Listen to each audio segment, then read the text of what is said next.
Assalamu alaikum. So I thought I'd pop in really quickly and talk about a topic that I was speaking to one of my clients about, which is, should you really eat organic? Is it really necessary? Are you putting your health at risk if you are not eating organic? And so I'm going to talk to you about that really quickly.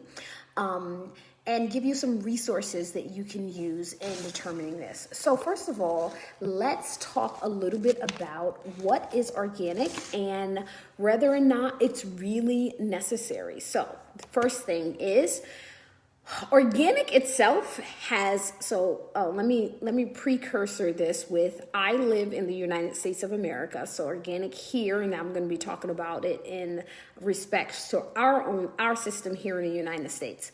So organic is a term that has come up in the food industry around whether or not food is genetically modified, whether or not it's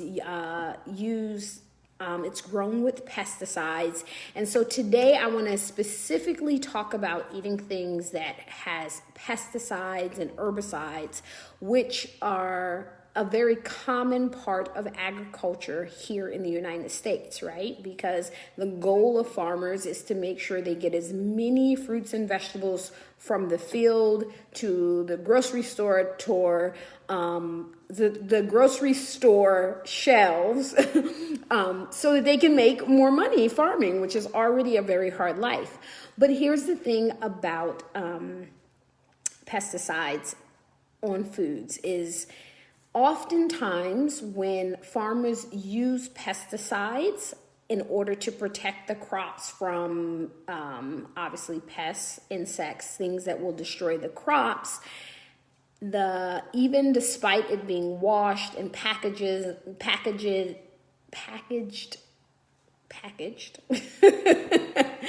it will continue to maintain those pesticides on the fruits and vegetables.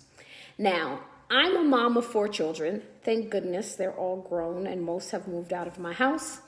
But when my kids were smaller, I had to think about our budget, right? We had a really tight budget. We had 4 children. I was a stay-at-home mom. My husband was the sole provider. So money was not, really abundant, to be honest. And so I had to think about that in terms of, how do I balance what I'm buying with my family's health? And one of the things that was really, really helpful is a list called the Dirty Dozen.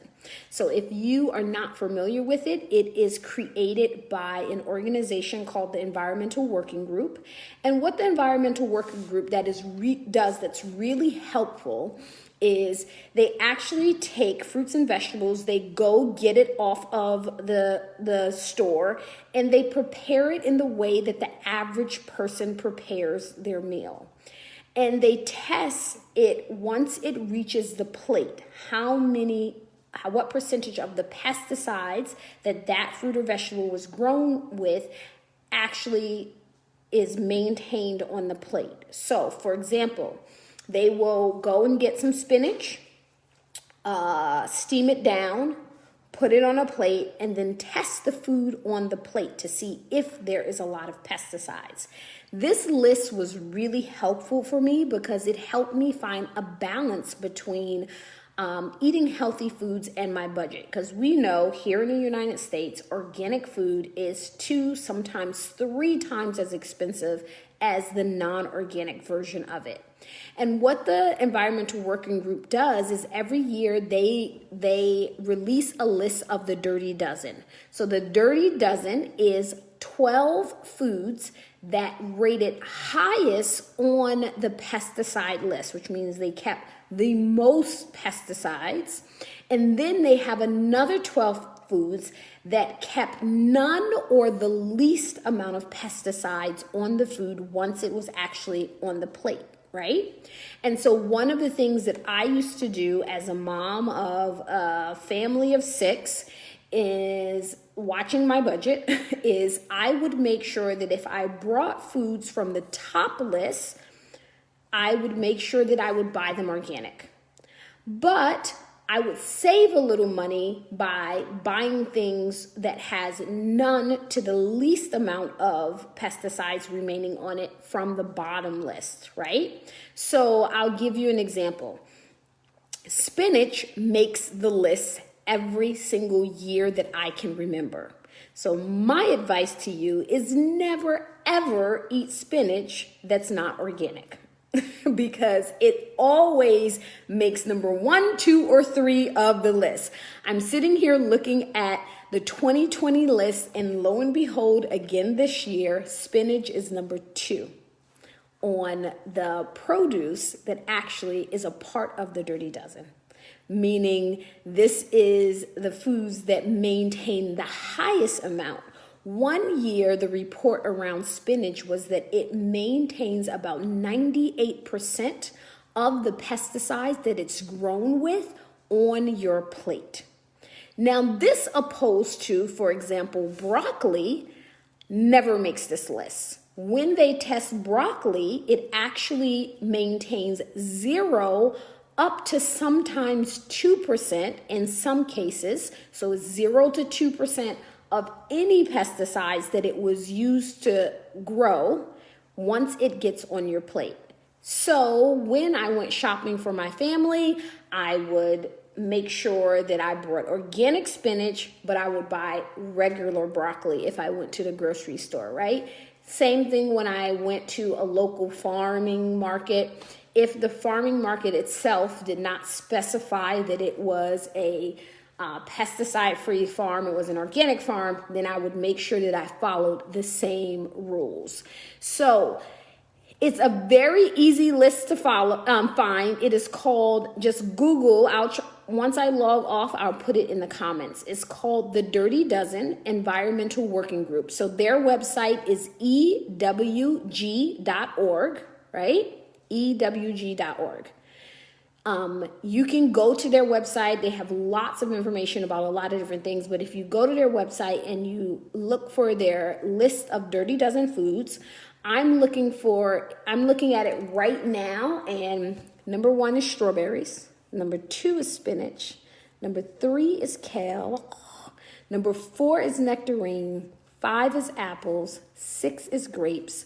7 is peaches. 8 is cherries. 9 is pears. 10 is tomatoes, 11 is celery, and 12 is potatoes.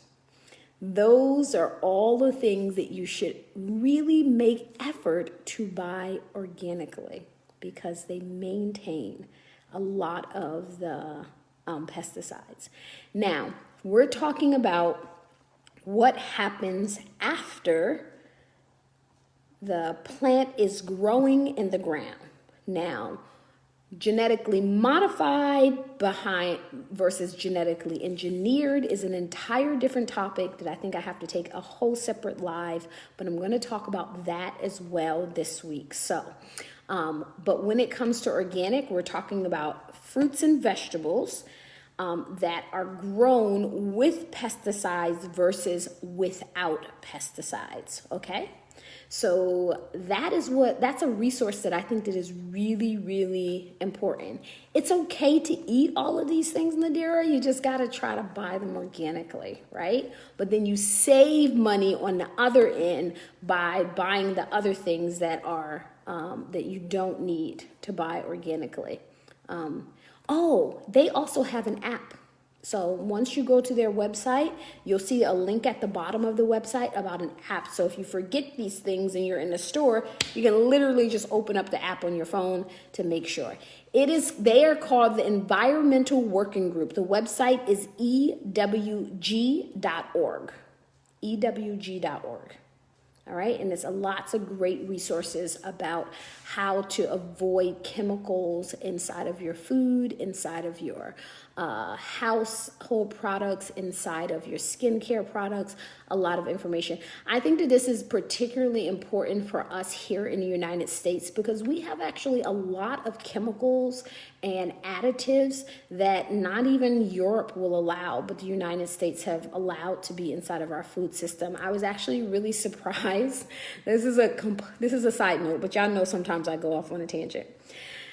It was really interesting to me of how much our food system is really very different than food systems in other countries, because I was watching this one video and it showed how McDonald's French fries, right? I don't eat McDonald's French fries, but it was really interesting. Hopefully you don't either if you're in the United States. But it was really interesting how it showed that in the United States, McDonald's French fries have something like 10 or 15 ingredients, right? We got like beef tallow and flavoring and this and this and that and that.